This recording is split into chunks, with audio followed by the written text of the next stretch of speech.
साधक परिवार आपको दिखाए सच का आईना।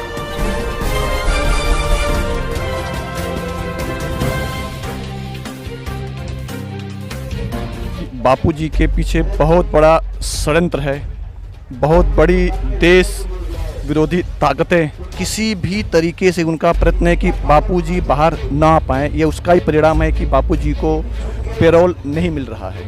कसाब जैसे आतंकवादियों का, जिन्होंने सैकड़ों लोगों को मर्डर कर दिया गया, सैकड़ों की हत्या हो गई, उनको बिरयानी दिया गया, कि बापूजी ने क्या अपराध किया है? क्या बापूजी इस देश के नागरिक नहीं हैं? मुझे बहुत दुख होता है, मुझे आश्चर्य भी होता है कि ऐसा क्यों किया जा रहा है। बापूजी निर्दोष अगर नहीं होते तो उनके परिवार के अन्य लोगों को भी बाइज्जत बरी नहीं किया गया होता, लेकिन सबको ध्यान में आया कि यह सब केस फर्जी है, कि हमें एक दिशा में एक सूत्र के तरीके से एक हो करके अपना काम करेंगे तो हमें सफलता जरूर मिलेगी। हम सब भी अगर इकट्ठा होकर के काम करेंगे तो बापूजी को भी बाहर आने का सेतु जल्द ही निर्माण हो जाएगा। बापूजी के पीछे बहुत बड़ा षड्यंत्र है, बहुत बड़ी देश विरोधी ताकतें, जिनको धर्मांतरण करने की इच्छा है और अधर्मी विधर्मी लोगों का इसमें हाथ है। वे नहीं चाहते हैं कि हमारे परम पूज्य संत बाहर आएं। उन्हें लगता है कि अगर बापूजी बाहर आएंगे तो फिर से उनके कामों में विघ्न आएगा, उनका धर्मांतरण का काम रुकेगा। इस कारण से वो किसी भी तरीके से उनका प्रयत्न है कि बापूजी बाहर ना आ पाएँ। यह उसका ही परिणाम है कि बापूजी को पेरोल नहीं मिल रहा है। क्योंकि देखा था यही महाराष्ट्र मुंबई के अंदर कसाब पाकिस्तान से आया था, कितने लोगों की हत्या कर दी, मतलब तो उनको बिरयानी मांगी, बिरयानी तक खिलाई गई। लेकिन एक हिंदू संत जिन्होंने अपना पूरा जीवन हिंदू सनातन धर्म के लिए लगा दिया, गरीबों की सेवा की, करोड़ों लोगों का व्यसन छुड़ाया, तो उनको इलाज कराने के लिए भी, मतलब आयुर्वेदिक ट्रीटमेंट कराने के लिए भी राहत नहीं मिल रही है देश के। यही देश का दुर्भाग्य है कि कसाब जैसे आतंकवादियों का, जिन्होंने सैकड़ों लोगों को मर्डर कर दिया गया, सैकड़ों की हत्या हो गई, उनको बिरयानी दिया गया, उनको सभी बुनियादी सुविधाएं दी गई जो एक मानव को दिया जाना चाहिए। कि बापूजी ने क्या अपराध किया है? क्या बापूजी इस देश के नागरिक नहीं हैं? मुझे बहुत दुख होता है, मुझे आश्चर्य भी होता है कि ऐसा क्यों किया जा रहा है। लेकिन फिर एक बात ध्यान में आती है कि जो षड्यंत्रकारी हैं वे बहुत ही पावरफुल हैं, बहुत ही ताकतवर हैं।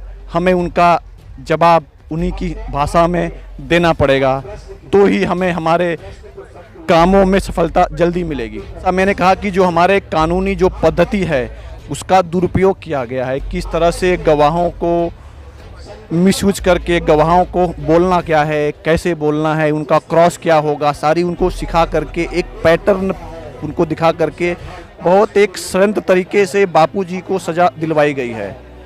तो यह जो कानून में जो कमियां हैं उसका उन्होंने दुरुपयोग किया है। हमें इस बात को समझना पड़ेगा। बापूजी निर्दोष अगर नहीं होते तो उनके परिवार के अन्य लोगों को भी बाइज्जत बरी नहीं किया गया होता, लेकिन सबको ध्यान में आया कि यह सब केस फर्जी है, इसलिए बापूजी के परिवार को मुक्त किया गया। लेकिन हमें ऐसा लगता है कि ऐसा भी संभव हो कि ज़्यादा प्रेशर हो, बापूजी को किसी भी चीज़ में, किसी भी एंगल पे छोड़ना नहीं है, शायद इस कारण से बापूजी को छोड़ा नहीं जा रहा है। एक लड़की ने आरोप लगाया, लाखों महिलाएं आज समता साराम जी बापू के समर्थन में, नहीं न्यायपालिका सुन रही है, नहीं मोदी सरकार। वही मैंने कहा कि यह लोकतंत्र है। लोकतंत्र में वही सुनता है जब एक विचारधारा से अधिक लोग काम करेंगे। जैसा मैंने अभी मेरे अभिव्यक्ति में बताया कि हमें एक दिशा में एक सूत्र के तरीके से एक हो करके अपना काम करेंगे तो हमें सफलता जरूर मिलेगी। हम अलग अलग पैटर्न पे, अलग अलग लोग कुछ अलग अलग ग्रुप में काम कर रहे हैं, ऐसा नहीं होना चाहिए। मैंने एक उदाहरण भी दिया, भगवान राम ने जो सेतु बनाया था, सभी लोग इकट्ठे होकर के सेतु का निर्माण किए थे, इसलिए सेतु बन गया।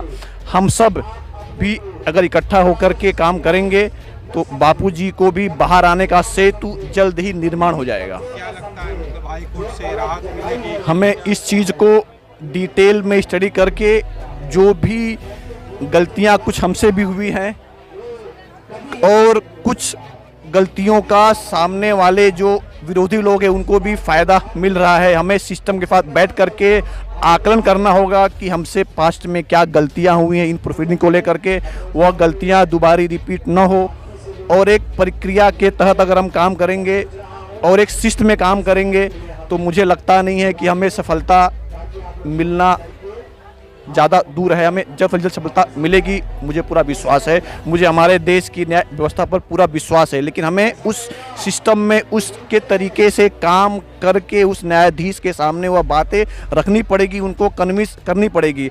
मुझे लगता है कि हम उसमें अब तक सफल नहीं हुए हैं। तो क्या लगता है मतलब न्याय मिल पाएगा आसाराम जी बापू को, क्या होगा मतलब? जैसा कि मैंने कहा कि बापूजी इस समय परीक्षा का समय है, वे भी उनका भी परीक्षा हो रहा है और वे हमारे आराध्य हैं। जैसे भगवान राम को 14 साल तपस्या के बाद, परीक्षा के बाद उनकी विजय हुई थी, ऐसे हमारे बापूजी की भी तपस्या का समय समाप्त होने पे विजय लेकर के हमारे सामने उनके दर्शन होंगे।